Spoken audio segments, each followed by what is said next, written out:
नमस्कार। चौमासे के बाद एलर्जी, नाक बंद, जुकाम ऐसे लोगों के लिए समय बड़ा प्रतिकूल होता है क्योंकि दिवाली और नवरात्रों के आसपास हम घर की सफाई करते हैं या करवाते हैं और उसमें एलर्जी जो है वो बनती है। एलर्जी का एक छोटा सा कारण बनता है धूल कण जो है वो नाक में जाते हैं, छींक आती है, छींक आने से पानी निकलता है और पानी से ये पूरा चोक हो जाता है, जुकाम लग जाती है। ये सिंपल सी जो क्रिया है ये हम आम तौर पर देखते हैं।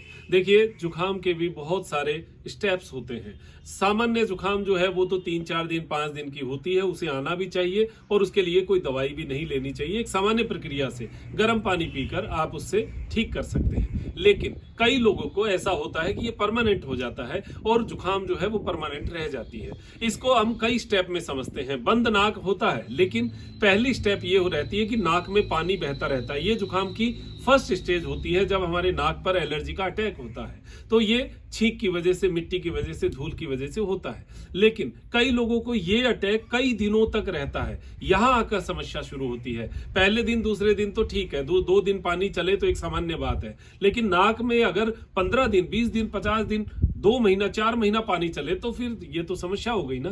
तो इसका इलाज हम क्या करें? देखिए, सीधा सीधा कई लोग तो अंग्रेजी दवाइयों से जो है मेडिकल से ठीक हो सकते हैं, लेकिन कई लोग दवाई नहीं लेना चाहते या फिर इसको दबाना नहीं चाहते, यानी इसको ठीक करना चाहते हैं। तो अब कई लोगों को दवाई से भी ठीक नहीं होता, तो फिर हम क्या करेंगे? तो फिर हम कुछ ऐसी जीवन शैली अपनाएं जिसकी वजह से हमें वो जुकाम ना लगे और अगर लग गई तो उसको दूर करें। तो कैसे? योगिक क्रियाएं और हमारे घरेलू जो उपयोग है वो क्या करें? देखिए, पहली बात, जुकाम जो है वो नासिका और पांव के तलवों से जो है वो शरीर में घुसती है। वैसे बुजुर्ग कहते हैं हाथ की हथेलियां, कान और पैर, ये 3 चीजें जो है जुकाम घुसाने के लिए होता है।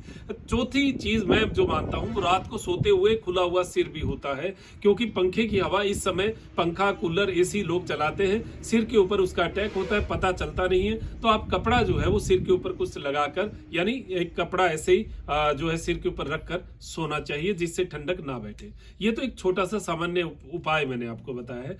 दूसरा उपाय, जिनको पानी छींक ज्यादा चलती है तो लौंग जो है वो हमारे घर में होता है, लौंग जरूर लेना चाहिए और वो लौंग जो है वो आपको गर्मी देगा। लेकिन जिनके पेट में ज्यादा गर्मी रहती है या शरीर में गर्मी रहती है, फफोले से रहते हैं, फुंसिया सी रहती है, ऐसे लोगों को और माताओं बहनों को पीरियड्स टाइम के लिए बचना चाहिए कि ज्यादा लौंग ना ले। एक लौंग सुबह, एक लौंग शाम को, रात को मुंह के अंदर बैठ रख के जो है 2-3 घंटे उसको रखे, जिससे वो जो है हीट जो है अपने आप सांसों में बन जाती है। 2-3 दिन में बहुत सारे लोगों को इसका फायदा मिलता है। अब दूसरी जो चीज है वो है गर्म पानी। गर्म पानी का सेवन पूरे दिन रखिए जिनको जुकाम, पानी नाक से आना ऐसी समस्या रहती है।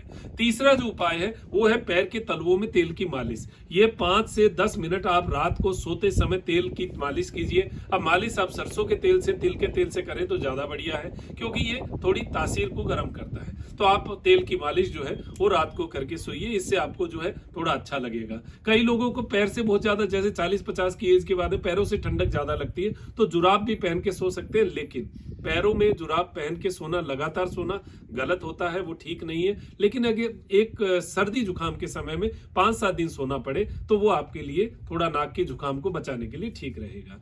और भी बहुत सारे उपाय हैं। रात को सिर में भी थोड़ी मालिश करनी चाहिए, थोड़ा ढक के रहना चाहिए। ये कुछ छोटे छोटे उपाय हैं। हाँ, दूध में हल्दी डालकर आप पाव चम्मच या आधा चम्मच हल्दी डालकर रात को दूध को पी सकते हैं। ये भी आपको जुकाम को लगने से, एलर्जी से बचाता है। ये कुछ उपाय हैं जिनको आपको, किसी को कोई उपाय, किसी को कोई उपाय लाभ करेगा। ये फर्स्ट स्टेप हो गई। अब उसके बाद में वो पानी आना बंद हो जाता है, नाक सूखना शुरू हो जाता है, ड्राई हो जाता है, पैक हो जाता है। लेकिन ये जो हमारा नोस्टल एरिया है ये पैक हो जाता है, म्यूकस जो है वो हार्ड हो जाता है और ये नाक जो है सांस लेना बंद कर देता है। ये सामान्य 2 दिन रहता है। अगर 2 दिन ना रहे और ये लंबे समय तक रहता है तो आपको विचार करना चाहिए और इसके लिए कुछ उपाय करने चाहिए। तो इसके लिए उपाय, ये जो मैंने जो आपको सामान्य उपाय बताए हैं, इनको तो आप रेगुलर रख ही सकते हैं। साथ में पानी आए उस समय तो ये नहीं, ये केवल म्यूकस हार्ड हो जाए तब करना चाहिए। क्या? एक तो भ्रामरी प्राणायाम, जो हम सामान्य तौर पर मुद्राएं लगाकर करते हैं,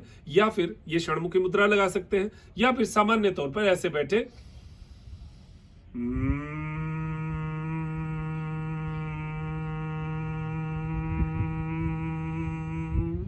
ये वाइब्रेशन कहाँ हो रहा है, ये हमारे मस्तक और इस एरिया पे वाइब्रेशन हो रहा है। तो जो म्यूकस हार्ड हो गया, जो जम गया, उसको निकालने के लिए, यानी उसको वाइब्रेट करेगा ये, और ये लगातार हम करेंगे तो ये गर्मी पैदा करेगा, तो उस म्यूकस को हटाने में ये सहायता करता है। तो भ्रामरी प्राणायाम 5 से 10 मिनट आप रात को सोते समय जब नाक बंद हो उसमें किया जा सकता है। और ये भ्रामरी प्राणायाम बंद नाक में भी हो सकता है। अगर आपको नाक से सांस नहीं आ रहा तो एक बार मुंह से ले लीजिए। यहां पर मुद्दा हमारा इस वाइब्रेशन को देने का है, तो ये आप करिए। इसके साथ आप जो है बहुत सारी और भी चीजें जो है, जैसे मैंने आपको साइनस के पॉइंट का एक वीडियो बताया हुआ है, वैसे आपको फिर बता देता हूं। ये जो नाक है इसके साइड में ये जो जगह है, यहां पर इस तरीके से अंगुली से ऐसे 2-2 मिनट एक जगह पे ऐसे ऐसे दबाइए। इस तरीके से 4 हिस्सों में बांट लीजिए आप, आंखों से लेकर यहां तक 4 हिस्सों में बांट लीजिए। फिर नाक के सेंटर में, यहां बीच में, और मस्तक के ऊपर जहां तिलक लगाते हैं यहां पर, ये 2-2 मिनट सब जगह आप इसका जो है इस तरीके से अंगुली से करिए। फिर यहां से इधर जाइए, हड्डी की तरफ, उभरी हुई हड्डी है, यहां से इस तरीके से करते हुए यहां तक जाइए। क्योंकि ये जो साइनस का एरिया है, ये जब पानी से या म्यूकस से भर जाता है तो हमें भारीपन लगता है। जुकाम इसीलिए हमें बड़ा अच्छा नहीं लगता, बहुत बुरा सा लगता है, कोई काम करने को मन नहीं करता, क्योंकि हमारा एकदम आंखें, शरीर, सिर पूरा भारी भारी सा लगेगा, नीचे दबाएगा ये। और जब ये हल्का होता है, खाली होता है, तो हवा गुब्बारा कैसे उड़ता है, वैसे हमारा दिमाग एकदम खाली होता है, आसमान की ओर होता है, काम करने को मन करता है। तो ये आप जो है एक सिंपल सा उपाय इसके लिए कर सकते हैं। ये एक्यूप्रेशर के पॉइंट्स है जो आपको विशेष रूप से लाभ करते हैं। मुझे ऐसे लगता है ये इतने उपाय, अगर कोई व्यक्ति ऐसी समस्या में है और ये इतने उपाय भी कर लेगा, तो 100 में से 70-80% लोगों को इसका बहुत अच्छा लाभ मिलेगा। फिर भी कोई ऐसी कोई बहुत ही टिपिकल प्रॉब्लम है तो देखिए कुछ और भी जो उपाय हैं वो हमें मेडिकल में करने चाहिए, वो आपको डॉक्टर की राय से और सिंपल जो है वो कर सकते हैं। हाँ, एक और है, जल नीति जो है वो इसमें हम कर सकते हैं। तो जल नीति का प्रयास, अभ्यास जो है वो आप किसी देखरेख में ही करें। वैसे जिनका पानी ज्यादा भरता हो उनको जल नीति उस समय नहीं करना। और नमक भी आप इसमें समुद्री नमक डालिए, जब आपको ये साफ करना हो, क्लींजर का काम करना हो, तो आप समुद्री नमक डालिए। सफेद जो हम लोग खाते हैं वो नमक जो है वो इसमें डालें। सामान्य तौर पर घर में हम सेंधा नमक भी काम में लेते हैं, तो ऐसी समस्या में सेंधा नमक नहीं, सेंधा नमक आप जब सामान्य हो और सामान्य आपको जब करना हो जल नीति, तब आप सेंधा, और जब ऐसी प्रॉब्लम हो उस समय आपको सफेद नमक जो है वो काम में लेना चाहिए। लेकिन इसके लिए कपालभाति के 600-700 स्ट्रोक करने पड़ेंगे, वरना वो पानी अगर अंदर रह गया तो जुकाम को और बढ़ा देगा। तो ये भी ध्यान रखिए, जुकाम लगी हो, पानी गिरता हो, उस समय जल नीति सावधानी से और समझ कर ही